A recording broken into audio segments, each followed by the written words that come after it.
반갑습니다. 지난 시간에 우리 엔트리 첫 시간으로 부산을 소개하는 프로그램 만들어 봤죠. 한 명의 캐릭터가 나와서 부산을 소개하는 말풍선 5개를 차례대로 실행하는 것을 해보았습니다. 그럼 오늘은 캐릭터 2명이 나오는 걸 해보겠습니다. 캐릭터 2명이 나와서 이 사람이 선비 1이 먼저 말을 하고 무엇을 아는가 하고 질문을 하면 이 사람이 대답을 하고 한 명은 알고 한 명은 모르겠다. 그러면 이 친구가 선비 1이 다시 그 모르는 사람에 대한 설명을 하는 요런 대화는 3개지만 2명이 나오기 때문에 조금 지난 시간보다는 어려운 부분이 포함된 겁니다. 자, 우리가 이 코딩을 배우는 이유는 이제 엔트리를 통해서 이걸 하는데 바로 되는 게 아니잖아요. 우리 코딩을 배우는 목적은 순차적인 사고를 하는 겁니다. 그래서 우리 머릿속으로 이제 이런 생각을 어떻게 할까 생각을 해보는 거예요. 그러면은 우선 이 2명의 캐릭터가 있으면은 내가 어떻게 할까?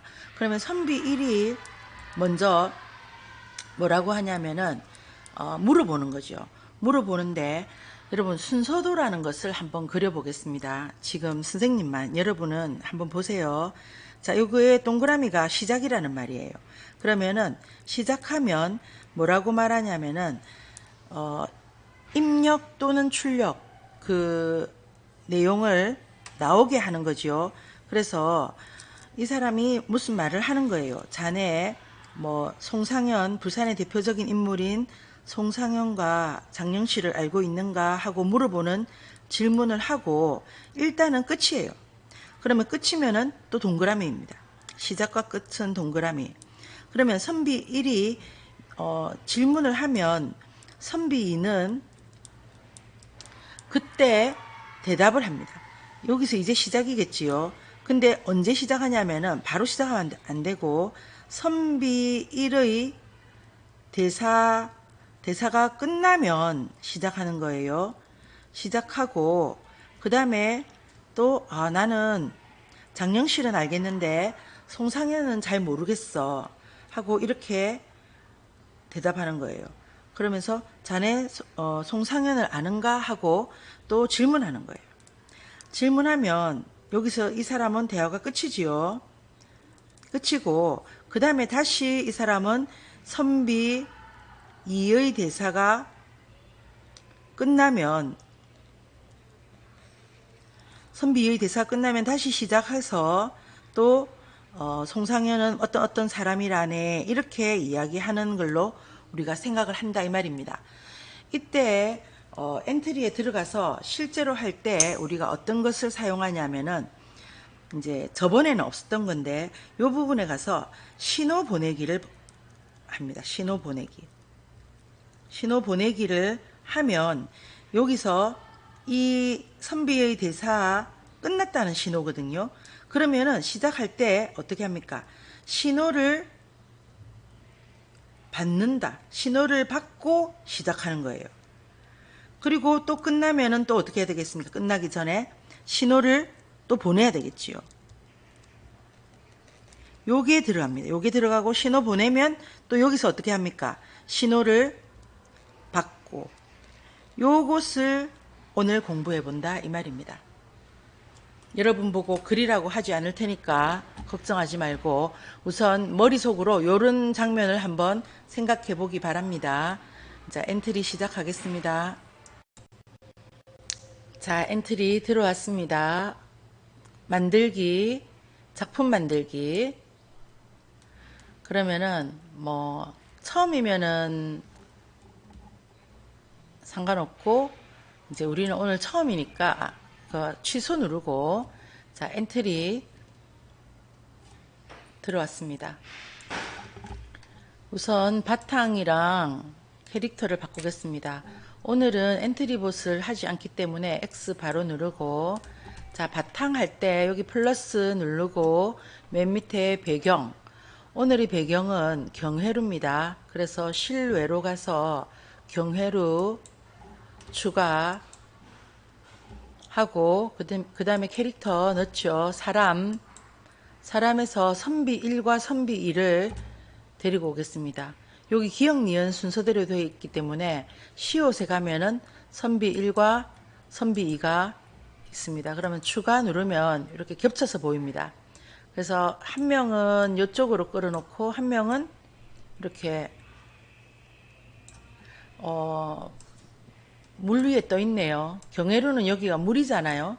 자, 그래서 이제 대화를 시작해 보겠습니다. 먼저 선비 1이 이야기를 하니까 시작하기 버튼을 클릭했을 때 우리 저번에 배운 것처럼 해보겠습니다. 그리고 이제 말을 할 때 저번에는 그냥 말하기를 가져왔잖아요. 근데 오늘은 대사가 꽤 깁니다. 그래서 4초 동안 말하기를 가져오겠습니다. 4초 동안 말하기를 가져오고 그 다음에 여기서 뭐 일단 대사를 쳐보겠습니다. 자네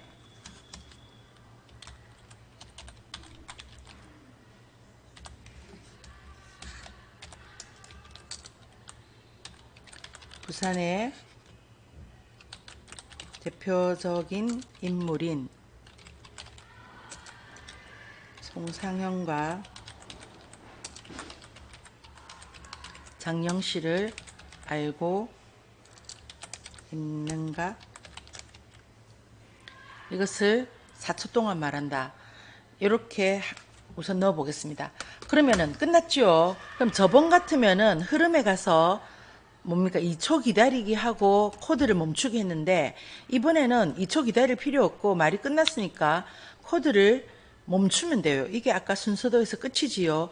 그런데 아까 선생님이 선비 2에게 뭐를 하라 했습니까? 신호를 보내주라 했지요. 이것은 시작에 가보겠습니다. 시작에 가면은 밑에 신호 보내기라는 게 있어요. 신호 보내기. 이 신호 보내기를 코드 멈추기 앞에서 이렇게 넣습니다. 우선은 대상을 안 정했어요. 그러면은 신호를 내가 조금 있다가 대상을 정하고 우선 모든 코드를 멈추기 했습니다. 자, 그 다음에 선비 2도 똑같은 상황이니까 요거를 복사하겠습니다. 컨트롤 C 해서 복사해서 이번에는 선비 2를 클릭하세요. 선비 2를 클릭하면 여기 아무것도 없지요. 여기에 붙여넣기 하세요. 그리고 요 대사만 바꿉니다. 그죠? 대사 잠시만 선생님 치겠습니다.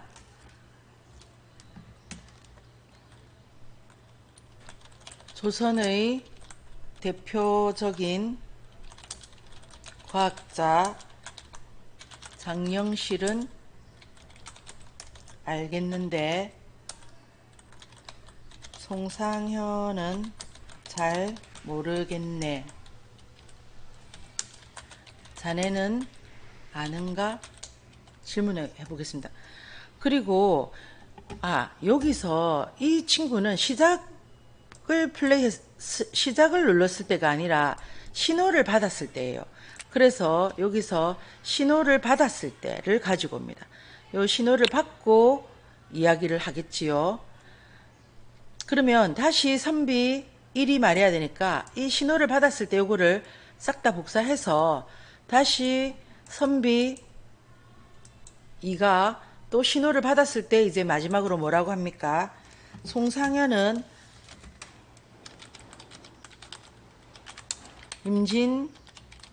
임진왜란 때 동네 성을 지키기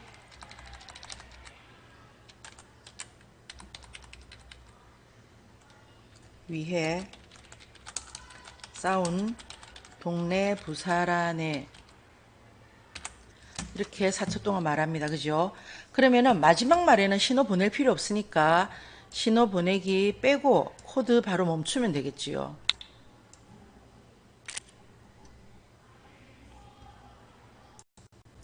자, 이제 신호 보내기 대상을 한번 설정해 보겠습니다.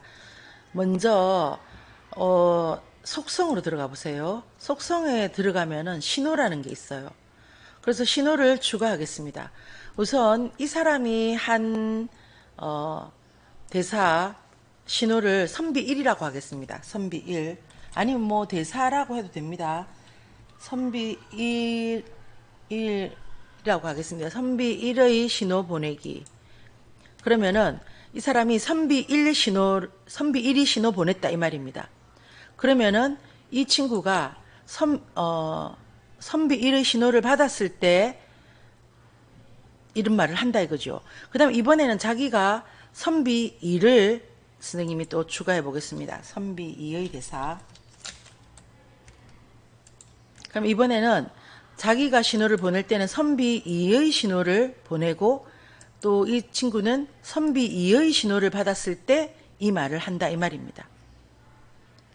자, 이렇게 하면 될 것 같은데 선생님이 우선 한번 실행시켜 보겠습니다. 자네 하고 말했어요. 이거 오타났네. 그러면 조선의 과학자 장영실은 알겠는데 송상현은 잘 모르겠네 하니까 맨 마지막에 이렇게 대화를 두 사람이 번갈아 가면서 할 때 무엇을 사용하냐 하면은 신호 보내기를 쓴다 이 말입니다.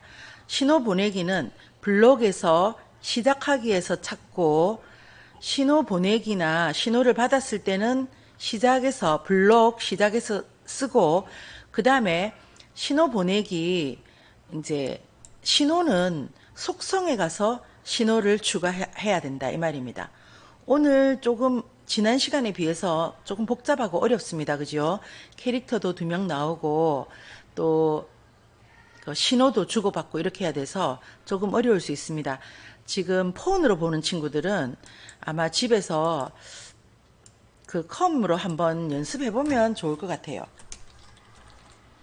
자, 오늘 엔트리 수업을 마치겠습니다. 수고하세요.